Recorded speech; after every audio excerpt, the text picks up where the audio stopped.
ಶ್ರೀ ಗಣಪತಿ ಶಾರದಾ ಗುರುಭ್ಯೋ ನಮಃ. ಶ್ರೋತೃಗಳಿಗೆ ಶಂಕರಾಚಾರ್ಯ ವಿರಚಿತ ಸೌಂದರ್ಯ ಲಹರಿಯಲ್ಲಿ ಶರೀರದಾರ್ಢ್ಯ ಪ್ರಾಪ್ತಿ ಫಲವನ್ನು ನೀಡುವ 97ನೆಯ ಶ್ಲೋಕಕ್ಕೆ ಸ್ವಾಗತ. ಬನ್ನಿ ಮೊದಲಿಗೆ ಶ್ಲೋಕವನ್ನು ಆಲಿಸೋಣ. ಗಿರಾಮಾಹುರ್ದೇವೀಂ ದ್ರುಹಿಣ ಗೃಹಿಣಿ ಮಾಗಮವಿದೋ ಹರೇ ಪತ್ನೀಂ ಪದ್ಮಾಂ ಹರ ಸಹಚರಿ ಮುದ್ರಿತನಯಾಂ ತುರೀಯಾಕಾಪಿತ್ವಂ ದುರಧಿಗಮನಿಸ್ಸೀಮ ಮಹಿಮಾ ಮಹಾಮಾಯ ವಿಶ್ವಂ ಭ್ರಮಯಸಿ ಪರಬ್ರಹ್ಮ ಮಹಿಷಿ. ಪರಬ್ರಹ್ಮ ನರಸಿ ಆಗಮಗಳನ್ನು ಅರಿತವರು ನಿನ್ನನ್ನು ಬ್ರಹ್ಮನ ಮಡದಿ ವಾಗ್ದೇವಿ ಎಂದು, ವಿಷ್ಣು ಪತ್ನಿ ಮಹಾಲಕ್ಷ್ಮಿ ಎಂದು, ಶಿವನ ಸತಿ ಪಾರ್ವತಿ ಎಂದು ಹೇಳುತ್ತಾರೆ. ಆದರೆ ನೀನು ಈ ಮೂವರಿಗೂ ಹೊರತಾದ ಅನಿರ್ವಾಚ್ಯಳಾದ ಮಹಾಮಹಿಮಾನ್ವಿತಳಾದ ಮಹಾಮಾಯೆ ಎನಿಸಿ ಜಗತ್ತನ್ನೇ ಮೋಹಗೊಳಿಸುವೆ. ಈ ಶ್ಲೋಕವನ್ನು ಜಪಿಸಿ ಅದರಿಂದ ಫಲವನ್ನು ಅಪೇಕ್ಷಿಸುವ ಸಾಧಕರು ಮೊದಲಿಗೆ ಶ್ಲೋಕದ ಅರ್ಥವನ್ನು ತಿಳಿದಿದ್ದರೆ ಅರ್ಥಾನುಸಂಧಾನಕ್ಕೆ ಸಹಾಯವಾಗುತ್ತದೆ. ಈ ಕಾರಣದಿಂದ ಇದೇ ಶ್ಲೋಕದ ವಿಸ್ತಾರ ಪದಶಃ ಅರ್ಥವಿರುವ ಪ್ರತ್ಯೇಕ ವಿಡಿಯೋವೊಂದನ್ನು ಮಾಡಲಾಗಿದ್ದು, ಆ ವಿಡಿಯೋದ ಲಿಂಕ್ ಕೆಳಗಡೆ ಡಿಸ್ಕ್ರಿಪ್ಷನ್ ಬಾಕ್ಸ್ನಲ್ಲಿರುತ್ತದೆ.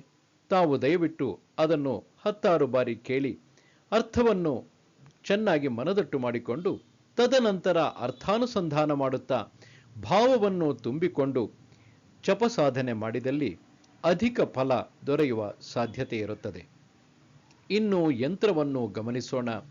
ಯಂತ್ರ ತಲೆಕೆಳಗಾದ ತ್ರಿಕೋನದ ಆಕಾರದಲ್ಲಿದ್ದು ಅದರ 3 ಮೂಲೆಗಳಲ್ಲಿ 3 ತ್ರಿಶೂಲಗಳು ವಿರುದ್ಧ ದಿಕ್ಕಿನಲ್ಲಿವೆ. ಕೇಂದ್ರದಲ್ಲಿ ಹ್ರೀಂ ಎಂಬ ಬೀಜಾಕ್ಷರವಿದೆ. ಬಂಗಾರದ ತಗಡಿನಲ್ಲಿ ಯಂತ್ರವನ್ನು ಬರೆಸಿ ಪೂಜಿಸಿ, ತಾಮ್ರದ ತಗಡಿನಲ್ಲೂ ಕೂಡ ಬರೆಯಬಹುದು. ಬಂಗಾರದ ತಗಡಿನಲ್ಲಾಗಲಿ ತಾಮ್ರದ ತಗಡಿನಲ್ಲಾಗಲಿ ಬರೆಸಿ ಪೂಜಿಸಬಹುದು. ಪೂಜೆಯ ಅವಧಿ ಒಟ್ಟು 8 ದಿನಗಳು. ಜಪ ಸಂಖ್ಯೆ ಪ್ರತಿನಿತ್ಯವೂ 1000 ಆವರ್ತಿ. ಮತ್ತೊಮ್ಮೆ ಹೇಳುತ್ತಿದ್ದೇನೆ, ಚಿನ್ನದ ತಗಡಿನಲ್ಲಾಗಲಿ ತಾಮ್ರದ ತಗಡಿನಲ್ಲಾಗಲಿ ಈ ಯಂತ್ರವನ್ನು ಬರೆಸಬಹುದು. ಪೂಜೆಯ ಅವಧಿ 8 ದಿನಗಳು. ಜಪ ಸಂಖ್ಯೆ 1000. ಪ್ರತಿನಿತ್ಯವೂ 1000 ಬಾರಿ ಶ್ಲೋಕವನ್ನು ಪುನರಾವರ್ತಿಸಬೇಕು. ಈ ಶ್ಲೋಕ ಜಪಕ್ಕೆ ಸಂಬಂಧಿಸಿದಂತೆ ಶ್ಲೋಕ ಜಪದ ಪೂರ್ವದಲ್ಲಿ ಹೇಳಬೇಕಾದ ಋಷಿ ಛಂದಸ್ಸು ಹಾಗೂ ಕರನ್ಯಾಸ, ಅಂಗನ್ಯಾಸ, ಧ್ಯಾನ ಶ್ಲೋಕ, ಪಂಚೋಪಚಾರ ಪೂಜೆ ಇವುಗಳಿಗೆ ಸಂಬಂಧಿಸಿದಂತೆ ಪೂಜಾ ವಿಧಿ ಎಂಬ ಪ್ರತ್ಯೇಕ ವಿಡಿಯೋವೊಂದನ್ನು ಮಾಡಿದ್ದು, ಆ ವಿಡಿಯೋದ ಲಿಂಕ್ ಕೆಳಗಡೆ ಡಿಸ್ಕ್ರಿಪ್ಷನ್ ಬಾಕ್ಸ್ನಲ್ಲಿರುತ್ತದೆ.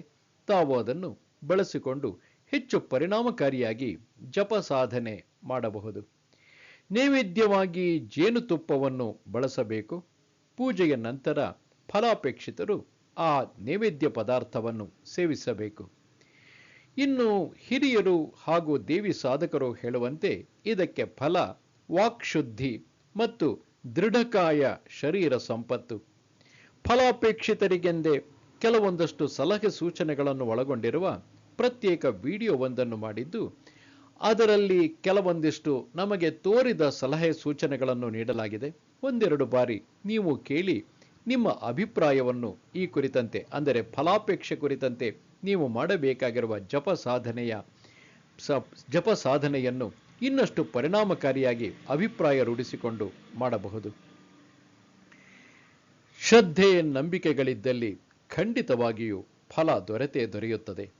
All the best. ನಮಸ್ತೆ ಶಾರದೆ ದೇವಿ ಕಾಶ್ಮೀರ ಪುರವಾಸಿನಿ ತ್ವಾಮಹಂ ಪ್ರಾರ್ಥಯೇ ನಿತ್ಯಂ ವಿದ್ಯಾದಾನಂಚ ದೇಹಿಮೆ. ನಮಸ್ಕಾರ.